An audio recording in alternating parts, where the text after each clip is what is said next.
நம்ம இன்றைக்கி பவிஸ் கிச்சனில் நூடுல்ஸ் மாதிரி செய்கிறதுக்கு பதில் சப்பாத்தியில் நூடுல்ஸ் எப்படி செய்யலான்னு பார்க்குறோம். வாங்க வியூவர்ஸ். அதுக்கு ஒரு பெரிய வெங்காயத்தை குட்டி குட்டியாக நறுக்கி வச்சுருக்கேன். ஒரு கேரட், ஒரு 4 முருங்கை பீன்ஸ், வேணும்னா பொட்டேட்டோ சேர்த்துக்கலாம்.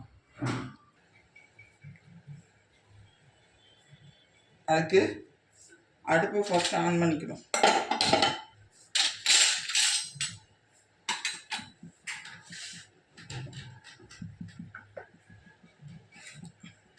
சட்டியாக சூடாயிடுச்சு. ஒரு 6 ஸ்பூன் நல்லெண்ணெய் ஊற்றிக்கணும்.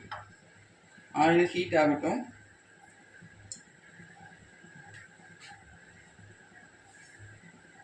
சப்பாத்தியை நீளமாக வெட்டிக்கணும். அப்படின்னா தான் நூடுல்ஸ் மாதிரி வரும். எண்ணெய் சூடாயிடுச்சு. இப்போ வெங்காயத்தை சேர்க்கணும்.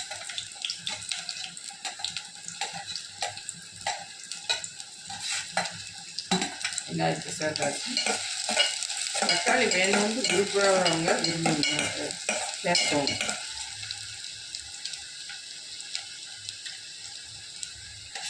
வெங்காயம் வதங்கிருச்சு. இப்போ கேரட் சேர்க்கணும்.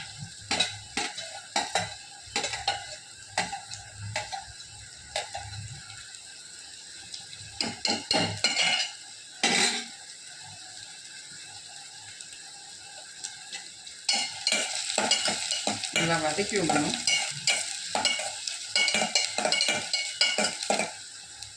நல்லா வதங்கிருச்சு.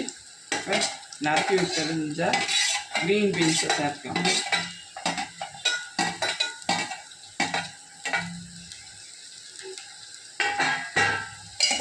சேர்த்துட்டு நல்லா வதக்கி விடணும்.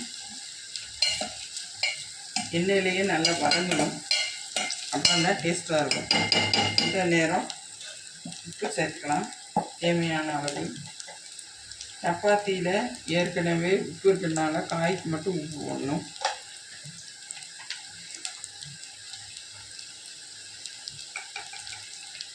½ spoon chilli powder, red chilli powder.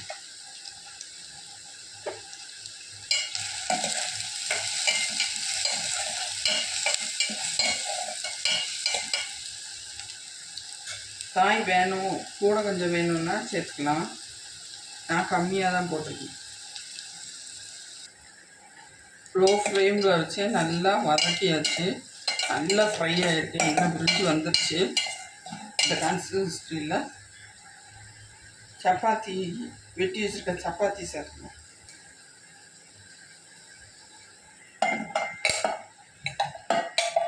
நீளமாக வெட்டணும், அதுதான் முக்கியம்.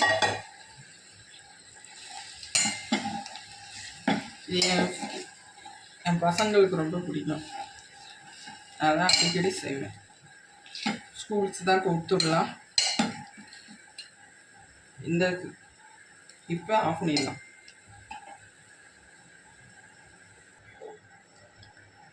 Chapati noodles ready.